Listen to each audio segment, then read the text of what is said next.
Everyone, welcome to my YouTube channel. ಇವತ್ತು ನಾನು ಖಾರ ಪೊಂಗಲ್ ಹೇಗೆ ಮಾಡೋದು ಅಂತ ತೋರಿಸ್ತಾ ಇದ್ದೀನಿ. ಪ್ಲೀಸ್ ಯಾರು ಇನ್ನೂ ಸಬ್ಸ್ಕ್ರೈಬ್ ಆಗಿಲ್ಲ ಅವ್ರು ಸಬ್ಸ್ಕ್ರೈಬ್ ಆಗಿ. ಇಲ್ಲಿ ನಾನು ಕಾಯಿ ತುರಿ, ಸ್ವಲ್ಪ ಅರಿಶಿನ, ಜೀರಿಗೆ, ಮೆಣಸು, ಕರಿಬೇವು, ಒಂದು ಹಸಿಮೆಣ್ಸಿನ್ಕಾಯಿ, ಹೆಸರುಬೇಳೆ ಚಿಕ್ಕ ಲೋಟದಲ್ಲಿ ಮತ್ತು ಒಂದು ಲೋಟ ಅಕ್ಕಿ ತೊಗೊಂಡಿದ್ದೀನಿ. ಕುಕ್ಕರ್ಗೆ ಹೆಸರುಬೇಳೆನ ಹಾಕ್ಕೊಂಡು ಒಂದು ಸ್ವಲ್ಪ ಹೊತ್ತು ಫ್ರೈ ಮಾಡ್ಕೋಬೇಕು. ಆಮೇಲೆ ನಾನು ಯಾವಾಗ ಒಂದು ಅಕ್ಕಿ ತೊಗೊಂಡಿದ್ದೆ ಅದೇ ಒಂದು 3 ಗ್ಲಾಸ್ ನೀರು ಹಾಕ್ಕೋಬೇಕು. ಈಗ 1 ಲೋಟ ಅಕ್ಕಿ ತೊಗೊಂಡಿದ್ದರೆ 3 ಗ್ಲಾಸ್ ನೀರು, ಯಾವ ಲೋಟದಲ್ಲಿ ತೊಗೊಂಡಿರ್ತೀವಿ ಅದೇ ಲೋಟದಲ್ಲಿ. ಈಗ ಅದೊಂದೆರಡು ಸ್ವಲ್ಪ ಕುದಿ ಬರ್ತಿದ್ದಂಗೆ ಹಸಿಮೆಣ್ಸಿನ್ಕಾಯಿ ಹಾಕ್ಕೊತಾ ಇದ್ದೀನಿ.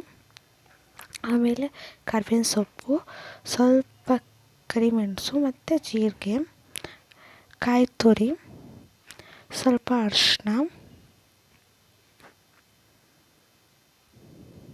ಆಮೇಲೆ ನಾನು ಅಕ್ಕಿ ತೊಳೆದಿಟ್ಕೊಂಡಿದ್ನಲ್ಲ ಅದು ಹಾಕ್ಕೊತಾ ಇದ್ದೀನಿ.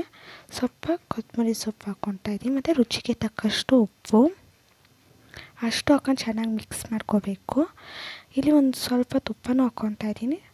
ನಿಮಗೆ ಬೇಕು ಅಂದರೆ ಹಾಕ್ಕೋಬೋದು, ಇಲ್ಲಾಂದರೆ ಇಲ್ಲ. ಅದೇ ಟೇಸ್ಟ್ ಮಾತ್ರ ಚೆನ್ನಾಗಿರುತ್ತೆ. ಇಲ್ಲಿ ಕುಕ್ಕರ್ ಪ್ರೆಷರ್ ಹಾಕ್ತಾಯಿದ್ದೀನಿ. 3 ವಿಸಿಲ್ ಕೂಗಿಸ್ಬೇಕು. 3 ವಿಸಿಲ್ ಹಾಕ್ತಿದ್ದಂಗೆ ತಣ್ಣಗಾಗಿದೆ ನೋಡಿ ಯಾವ ಥರ ಬಂದಿದೆ. ಈ ಥರ ಬಂದಿದೆ, ಸಖತ್ತಾಗಿರುತ್ತೆ ಟೇಸ್ಟು. ಟ್ರೈ ಮಾಡಿ ನೋಡಿ. ಯಾರು ಇನ್ನೂ ಸಬ್ಸ್ಕ್ರೈಬ್ ಆಗಿಲ್ಲ ಆಗಿ. Thank you for watching.